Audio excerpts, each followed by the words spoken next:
اللہ صلی اللہ تعالی علیہ وسلم لا الہ الا اللہ محمد الرسول اللہ صلی اللہ تعالی علیہ وسلم۔ الحمدللہ الحمدللہ رب العالمین،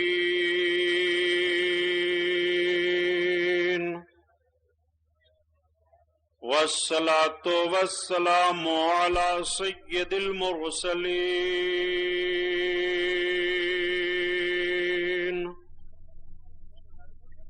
وعلى آلہ الطاہرین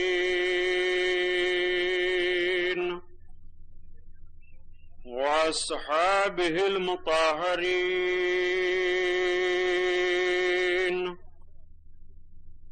وابنه الغوث العظم الجیلانی محی الدین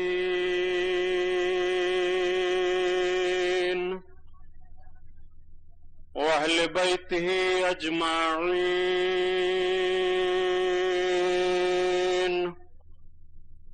اعوذ باللہ من الشیطان الرجیم، بسم اللہ الرحمن الرحیم۔ قال اللہ تعالی فی القرآن العظیم والفرقان الحمید، جاء الحق وزهق الباطل ان الباطل كان زهوقا۔ صدق اللہ البصیر القدیر وصدق رسوله البشیر النذیر، والحمد للہ رب العالمین۔ لائق صد احترام علماء اہل سنت، قابل قدر سامعین و زائرین حضرات، آئیے ہم اور آپ سب سے پہلے اپنے اور ساری کائنات کے مرکز عقیدت حضور رحمت للعالمین، شفیع المذنبین، رسول گرامی وقار، محبوب پروردگار، دونوں عالم کے مالک و مختار حضور محمد الرسول اللہ صلی اللہ تعالی علیہ وسلم کے دربار پر انوار میں درود شریف کا نذرانہ پیش فرمائیں۔ پڑھیے بلند آواز سے، اللہم صلی علی سیدنا مولانا محمد معدن الجود والکرم وعلی آلہ وبارک وسلم، صلاۃ و سلام علیک یا رسول اللہ صلی اللہ تعالی علیہ وسلم۔ پورا مجمع خیر و برکت کے لیے اور درود شریف پڑھ لیجئے، اللہم صلی علی سیدنا مولانا محمد معدن الجود والکرم وعلی آلہ وبارک وسلم، صلاۃ و سلام علیک یا رسول اللہ صلی اللہ تعالی علیہ وسلم۔ حضرات گرامی، آج ہم اور آپ جس عظیم شان شخصیت کے عرس سراپا قدس میں شرکت کی سعادت حاصل کیے ہیں، ان سے کون نہیں واقف ہے؟ سلطان الشہداء فی الہند حضور سرکار سیدنا مسعود غازی رضی اللہ تعالی عنہ، جن کا فیض و کرم آج لوگ ایسے لوٹ رہے ہیں جیسے ساون اور بھادوں کی برسات۔ آج آپ کا یورس کا پروگرام 1000 سالہ ہے۔ 1000 برس ہو گئے سرکار غازی پاک کو شہادت کا جام نوش کیے ہوئے۔ مکمل 1000 ہونے کے بعد اس تذکر احتشام کے ساتھ اور اطمینان و سکون کے ساتھ عرس کے پروگرام کا انعقاد واقعی قابل مبارکباد ہیں آستان عالیہ کے تمام خدامین اور ذمہ داران حضرات کہ ایسے پرفتن ماحول میں سلطان الشہداء فی الہند رضی اللہ تعالی عنہ کے عرس سراپا قدس کی محفل کا انعقاد کر کے اپنی غلامی کا ثبوت پیش فرمایا۔ میں مبارکباد پیش کرتا ہوں تمام خدامین آستان عالیہ کو، خصوصاً جناب حاجی سید اکبر علی صاحب اور ان کے جملہ آوان اور احباب۔ علماء اہل سنت کا ایک عظیم الشان قافلہ اسٹیج پر تشریف فرما ہے، جو سب کے سب حضور سرکار غازی پاک کی بارگاہ کرم میں فیض و کرم حاصل کرنے کے لیے حاضر ہیں۔ علماء بہرائچ میں خصوصاً